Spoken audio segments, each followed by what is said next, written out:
वंदे मातरम सभी दोस्तों को। आज हम डिस्कस करने जा रहे हैं रीजनिंग का एक बहुत ही इम्पोर्टेंट टॉपिक जो कि डाइस है, डाइस या पासा। ये चैप्टर अपने आप में ही बहुत ही इम्पोर्टेंट है। अगर हम कोई भी वनडे एग्जामिनेशन को लें तो ये डाइस चैप्टर ज़रूर पूछा जाता है और ये डाइस चैप्टर समझना बहुत ही आसान है, लेकिन कई सारे टीचर इसको अपने तरीके से बताते हैं और अपने अपने तरीक़ा से बताने पर बहुत सारे बच्चे उस तरीक़े को सीख भी जाते हैं और नहीं भी सीख पाते हैं। तो आज हम डाइस चैप्टर को आपके समक्ष डिस्कस करने जा रहे हैं। बहुत ही इजी वे से है और इसको आप अगर बहुत ही बारीकी से समझने का प्रयास करेंगे तो आसानी से इसे समझ जाएंगे। तो चलिए डाइस चैप्टर को समझते हैं। सबसे पहले हम डाइस या पासा को बचपन से देखते आ रहे हैं, क्योंकि हम सब लूडो खेलते आ रहे हैं बचपन से। लूडो किंग का तो नाम सुना ही होगा। आजकल ये डिजिटलाइज हो गया है, लूडो भी मोबाइल ऐप के द्वारा बच्चे खेलते हैं। लेकिन ये जो डाइस है इसको हम बचपन से जानते हैं। इस डाइस का जो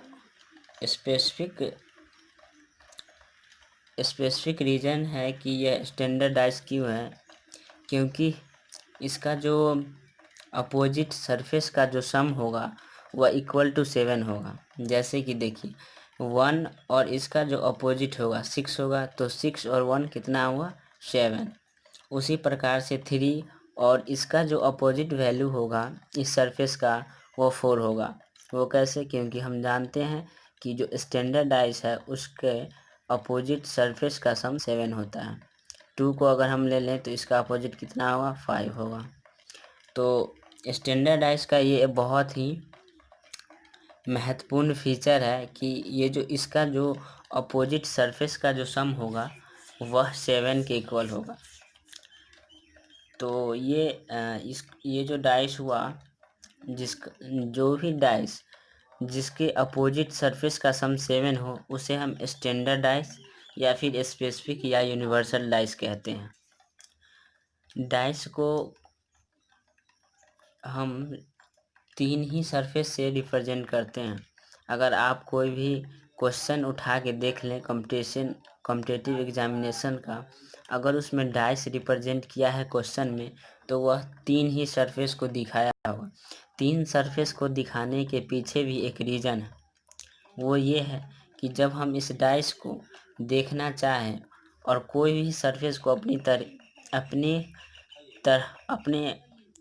अपनी ओर करके देखें तो इसका जो 3 सरफेस है वही हमें दिखाई देगा। जैसे देखिए 6 को मैंने अपने ओर कर लिया है, तो इसको अगर हम इस तरह टर्न करें, इस तरह टर्न करने के बाद हम 3 सरफेस देख पा रहे हैं। देखिए 5, 6 और 3। जो अपोजिट सरफेस होगा कोई भी सरफेस का, वह एक समय में कभी भी ये तीनों सरफेस में नहीं दिखाई देगा। जैसे 6 का अपोजिट 1 है, तो यह कभी भी इस सरफेस पे स्टैंडर्ड डाइस में नहीं होगा। यह बहुत ही इम्पोर्टेंट फीचर है, इसको आप ध्यान रखिएगा और ध्यान से समझिएगा भी। इसको देखें तो डाइस को रिप्रेजेंट करते हैं हम 3 सरफेस से। तो चलिए पहले डाइस का एग्जांपल हम लेते हैं। ये डाइस मैंने बना रखा है 3, 2 और 4। तो ये जो है ये स्टैंडर्ड डाइस है या नहीं? ये स्टैंडर्ड डाइस नहीं है, क्योंकि जो 4 का अपोजिट होगा वो क्या होगा 3 होगा, और 3 को हमने इस 3 सरफेस पे दर्शा रखा है। तो देखिए अगर हम 4 और 2 तो हम एक साथ देख सकते हैं। 4 2 के साथ कभी भी 3 दिखाई नहीं देगा। देखिए 4 2 है, 4 2 1 दिखाई दिया, 4 2 अगर लें तो 4 2 और 6 दिखाई दे रहे, 4 6 और 2 कभी भी नहीं दिखाया। अगर 4 है, अगर 4 2 तो यूनिवर्सल डाइस या स्टैंडर्ड डाइस का ये फीचर है कि जो अपोजिट सरफेस होगा, एक बार और हम इसको बता रहे हैं, जो दो अपोजिट सरफेस होगा वह कभी भी इस तीनों सरफेस पे नहीं आएगा, तो ये स्टैंडर्ड डाइस नहीं हुआ। अब हम इस डाइस को लें तो इस डाइस में अगर हम देखें तो 4 1 और 2 है, तो ये स्टैंडर्ड डाइस हो सकता है क्योंकि इसमें 4 का जो अपोजिट होगा उसका वैल्यू 3 होगा, 2 का जो अपोजिट वैल्यू होगा क्या होगा 5 होगा, और 1 का जो वैल्यू होगा अपोजिट वो 6 होगा, तो ये स्टैंडर्डाइज हो सकता है। तो दोस्तों हम स्टैंडर्डाइज को बहुत ही अच्छे तरीके से समझ लिए हैं, तो आगे बढ़ेंगे। और उससे पहले हम यह एक बात कहना चाहेंगे कि ये जो स्टैंडर्डाइज है, जब तक क्वेश्चन में यह ना दिया हो, यह गिवन ना हो कि ये क्वेश्चन स्टैंडर्डाइज से रिलेटेड है, तब तक ये सारे फीचर उस पर अप्लाई नहीं होंगे, क्योंकि जो most of the question ask in the examination, जो मोस्टली क्वेश्चन पूछे जाते हैं वह स्टैंडर्डाइज से नहीं रहते हैं। ऐसे ही कोई डाइस ले लिया जाता है और उसका कोई भी अपोजिट सरफेस हमें निकालना होता है। एक क्वेश्चन स्टैंडर्डाइज पे हम देख लेते हैं, जैसे कि मान लीजिए ये 1 2 4 हो गया, 2 को हम यही रहने देते हैं, और 3 और 6 3 और 1 ले लेते हैं। तो इसमें पूछेगा कि ऐसे क्वेश्चन दिया रहेगा और पूछेगा कि अपोजिट सरफेस का क्या वैल्यू है, स्टैंडर्डाइज हो, तो अपोजिट सरफेस पूछेगा, या फिर जैसे इसको इस तरह टर्न कर रहे हैं तो इसका जो वैल्यू होगा वो क्या होगा, ऐसे क्वेश्चन मेनली पूछा जाता है। तो इसमें जो स्टैंडर्डाइज है तो उसका अपोजिट निकालना बहुत ही ईजी है। 2 का अपोजिट हो जाएगा 5, ऐसे ही जानते हैं, क्योंकि 2 और प्लस 5 हो जाएगा 7, क्योंकि हम जानते हैं स्टैंडर्डाइज का जो अपोजिट सरफेस का जो ऐड करके जो वैल्यू आता है वह 7 के इक्वल होता है। और यहाँ देखिए, अगर हम इमेजिन करें, अगर हम अपने माइंड में इमेजिन करें, अगर 2 ऊपर है और हम 2 अगर ऐसे ऊपर की वैल्यू है और हम इसको टर्न कर रहे हैं, तो 2 1 4 है, तो 2 1 4 हुआ, और 1 यही है और 3 है, तो 2 1 और 3। तो अब इसके बाद क्या आएगा, 2 1, अगर इसको हम इधर ही टर्न करें तो 2 1 3 है, 1 का अपोजिट क्या हो गया 6, तो इसके बाद 6 आएगा। देखिए 6 आया। इसको थोड़ा अभ्यास करना होता है, प्रैक्टिस करने के बाद आप समझ जाएंगे, क्योंकि अगर ये 2 सरफेस परमानेंटली हमें गिवन है तो हम अपने माइंड में इसको टर्न करेंगे। इसको तो हम दिखा रहे हैं ना, अगर मान लीजिए ऐसे ही देखना है तो 2 1 और 4 है, तो 1 यहाँ आ गया, तो 4 इसके इधर सरफेस जो 4 होगा इसके बैक साइड में जाएगा, और उसके बाद 3 आया, 3 के बाद 1 है, तो 3 का अपोजिट 4 होगा, 1 का अपोजिट 6 होगा, 2 का अपोजिट 5 होगा। स्टैंडर्डाइज में इसी तरह के क्वेश्चन ज़्यादा हार्ड नहीं पूछा जाता है। तो हम स्टैंडर्डाइज को समझने के बाद डायरेक्ट एक नए टॉपिक पे आते हैं, वो है मेरा टॉपिक अपोजिट सरफेस फाइंड करने का। अपोजिट सरफेस को हम किस तरह फाइंड करेंगे या उसका वैल्यू कैसे निकालेंगे, कोई भी जब स्टैंडर्डाइज ना हो। याद रखिएगा, अब स्टैंडर्डाइज हम नॉन स्टैंडर्डाइज को पढ़ रहे हैं, स्टैंडर्डाइज को हमने समझ लिया है। सबसे पहले हम देखेंगे कि नॉन स्टैंडर्ड डाइस में कोई भी किसी भी प्रकार का पासा या डाइस दिया रहेगा, गिवन रहेगा, और उसका हमको अपोजिट सरफेस हमसे पूछ देगा। तो अपोजिट सरफेस निकालने के लिए बहुत सारे रूल नियम हैं, उसको हम एक एक करके बहुत ही बारीकी से पढ़ेंगे। तो सबसे पहले हम अपोजिट सरफेस निकालने की विधि में पहले टाइप में पढ़ेंगे। अपोजिट सरफेस निकालना है और 1 डाइस गिवन है। क्वेश्चन ऐसे होगा, find the opposite value of, कोई एक सरफेस का रहेगा, वैल्यू दिया रहेगा, find the opposite value of 5 when 1 dice given. तो कोई भी डाइस लेते हैं, नॉन स्टैंडर्ड डाइस है।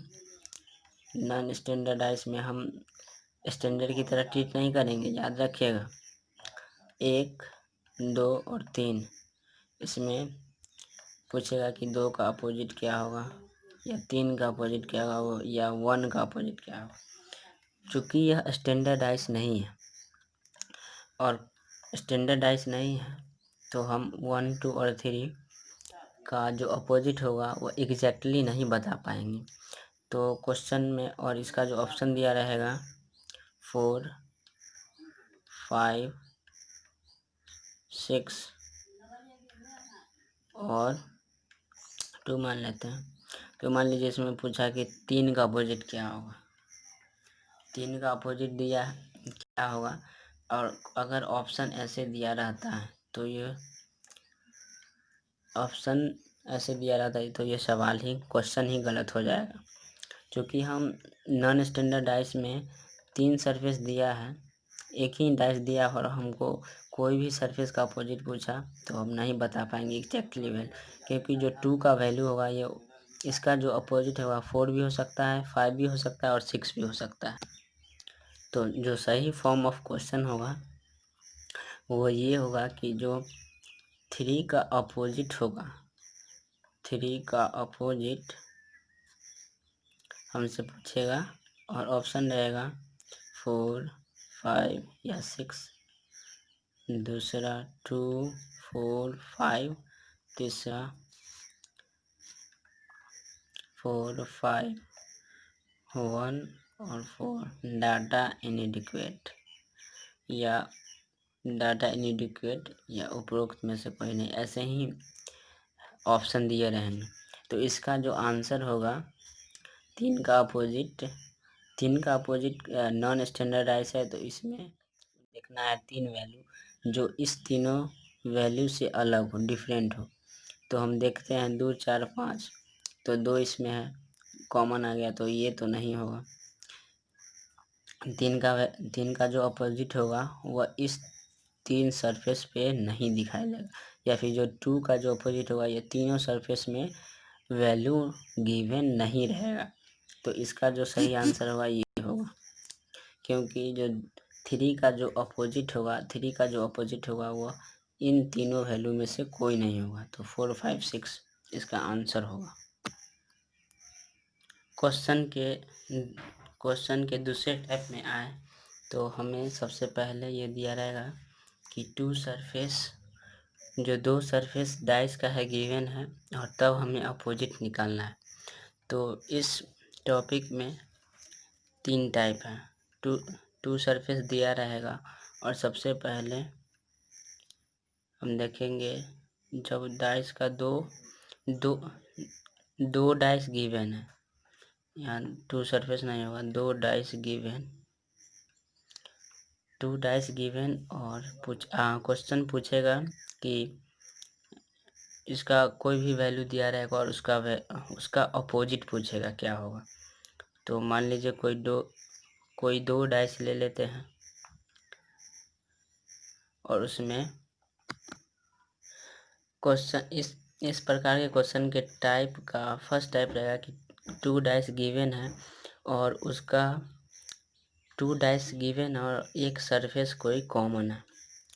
2 डाइस गिवन और 1 surface common, and then find the value of any one value. 1 question देखते हैं, 1, 2, 3 1, 6 और 5। तो ये क्वेश्चन है कि 2 डाइस गिवन है और एक सरफेस इसमें जो एक सरफेस का वैल्यू है इसमें कॉमन है। तो इस तरह के सवाल में इस तरह के क्वेश्चन में हमें अपोजिट सरफेस का वैल्यू निकालने के लिए दो ट्रिक है इसका। सबसे पहले जो वैल्यू कॉमन है उस वैल्यू को हम क्लॉक या एंटी क्लॉक वाइज में लिखेंगे। जैसे 1 है, 2 है और 3 है, तो इसको जब हम क्लॉक वाइज लिखेंगे तो 1, 2 और 3 हुआ। और फिर जो वैल्यू कॉमन है वहीं से हम स्टार्ट करेंगे 1, 6 और 5। तो ये क्लॉक वाइज हुआ। जिस प्रकार से पहले डाइस में हम वैल्यू लिखे हैं उसी प्रकार से जो वैल्यू कॉमन है उस वैल्यू से क्लॉक वाइज या एंटी क्लॉक वाइज वैल्यू हम लिखेंगे। तो जो जिसके सामने आएगा वो उसका अपोजिट हो जाएगा। जैसे देखिए 2 का अपोजिट 6, 3 का अपोजिट 5 और 1 का अपोजिट यहाँ क्या होगा, 1 का अपोजिट जो इस 6 वैल्यू में से बच गया वही होगा। इस प्रकार के क्वेश्चन में ऑप्शन दिए रहेंगे और उसमें जो वैल्यू होगा 1 से लेकर 6 तक ही का कोई वैल्यू होगा। क्योंकि ये नॉन स्टैंडर्डाइज है तो नॉन स्टैंडर्डाइज में कोई भी वैल्यू हो सकता है।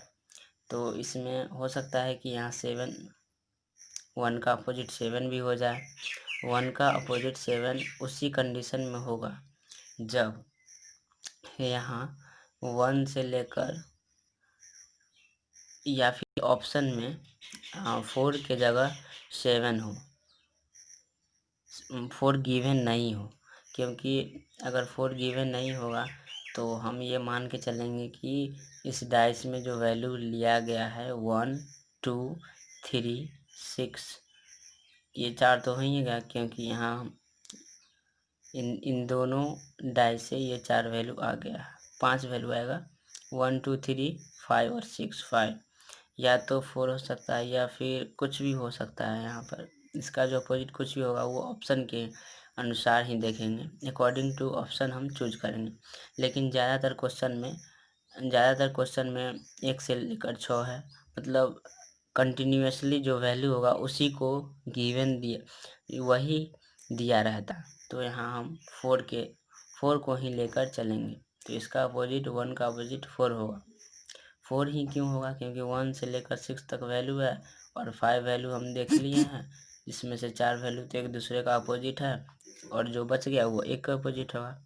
एक और क्वेश्चन देख लेते हैं इसी प्रकार का। इस क्वेश्चन में देखिए, क्वेश्चन का टाइप हम जानते हैं कि दो डाइस गिवन रहेगा और उसमें एक सरफेस कॉमन रहेगा। वन सरफेस कॉमन और 2 डाइस गिवन। तो इसमें हम देखेंगे कि कौन सा सरफेस कॉमन, कौन से सरफेस का वैल्यू कॉमन है। तो यहाँ 2 है तो 2 से हम क्लॉक वाई या एंटी क्लॉक वाई लिखेंगे वैल्यू इसी प्रकार, तो उसका अपोजिट आ जाएगा। चलिए इसमें हम एंटी क्लॉक वाई लेके चलते हैं। जैसे 2 हुआ तो एंटी क्लॉक वाई में एंटी क्लॉक वाई इस तरीके से होगा।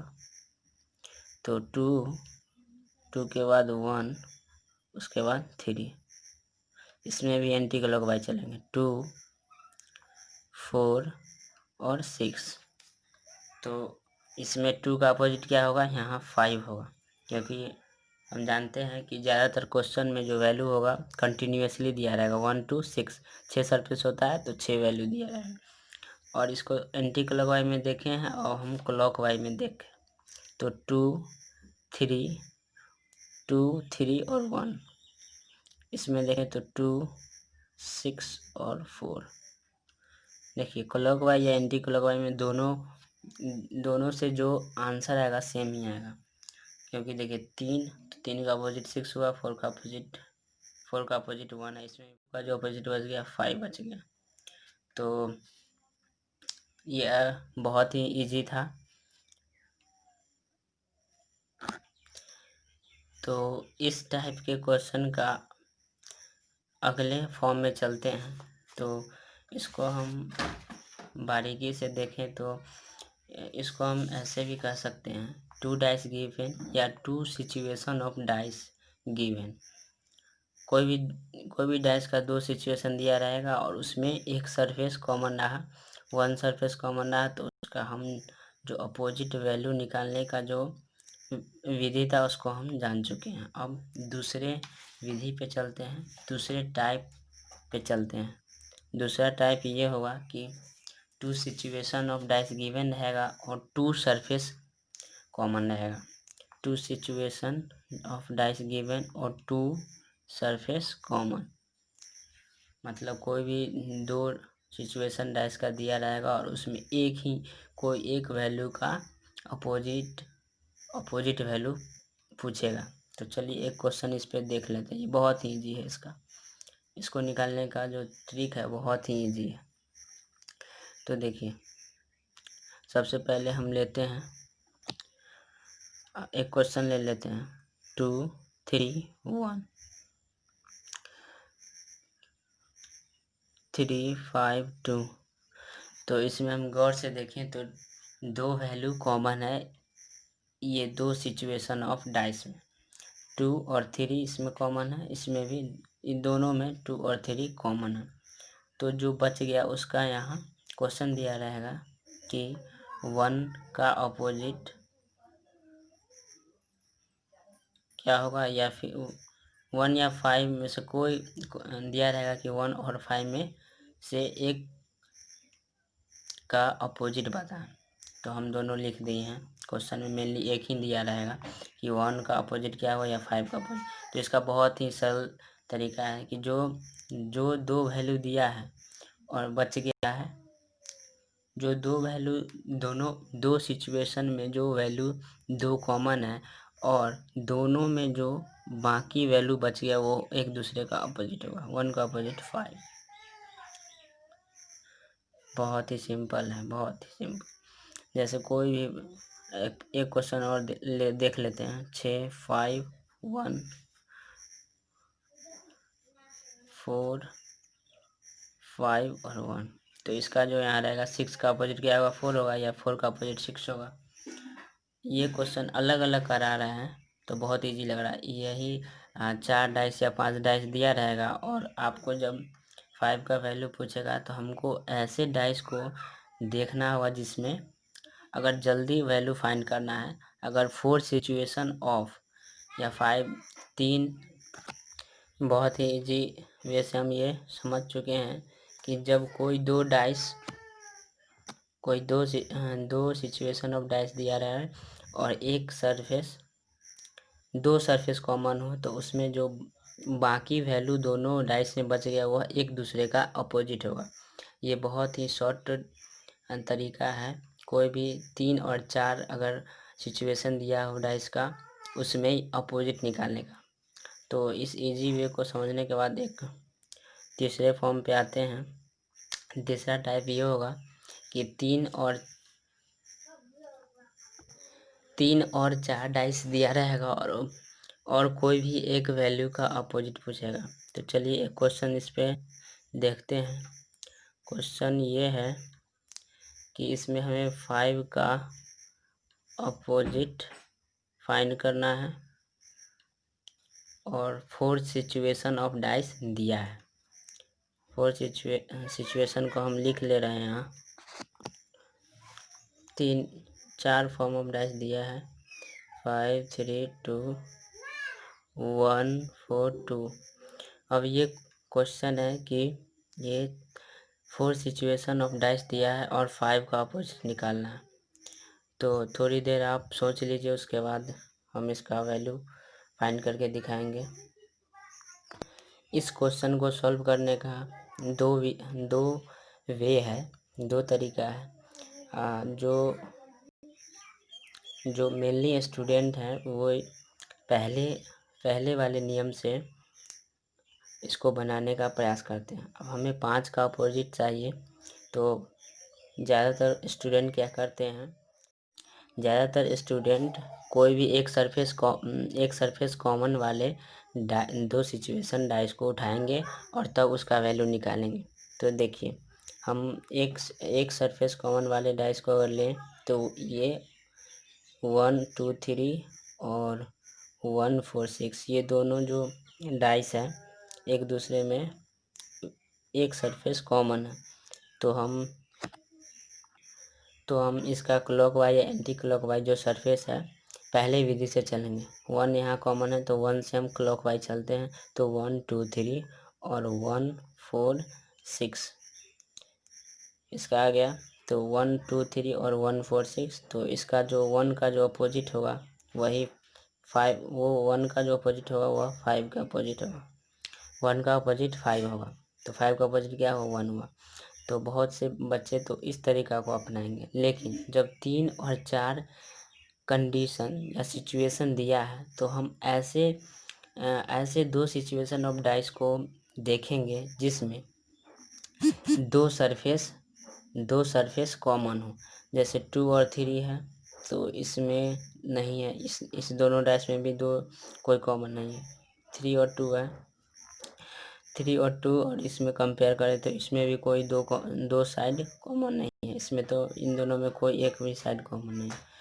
3 और 2 तो इसमें भी 3 और 2, तो दो सरफेस का वैल्यू इन दोनों डाइस में कॉमन है, 2 और 3, 3 और 2। तो ये जो हम सेकेंड विधि जाने थे, इससे हम डायरेक्ट फाइंड करेंगे 2 और 3 और वो बच गया 1 और 5, तो ये एक दूसरे का क्या हो गया, अपोजिट हो गया। तो ये छोटे छोटे जो ट्रिक हैं वो बड़े बड़े क्वेश्चन को सॉल्व करने में हमें बहुत ही सहायता देता है। तो इसको ध्यान में रखेंगे क्वेश्चन को सॉल्व करने में, तो हम आसानी से कोई भी क्वेश्चन बहुत ही इजी वे से बहुत ही कम समय में कोई भी क्वेश्चन को सॉल्व कर देंगे। तो ये जो 2 सिचुएशन ऑफ डाइस गिवन है उसमें एक और फॉर्म रह चुका है, उसको हम बता देते हैं कि 2 सिचुएशन ऑफ डाइस गिवन रहेगा और कोई भी सरफेस कॉमन नहीं रहेगा। जैसे 1 2 3 हुआ और 4 5 6 रहेगा, तो इसमें पूछेगा कि 2 का अपोजिट क्या हुआ, 3 का अपोजिट क्या हुआ या 5 का अपोजिट क्या हुआ।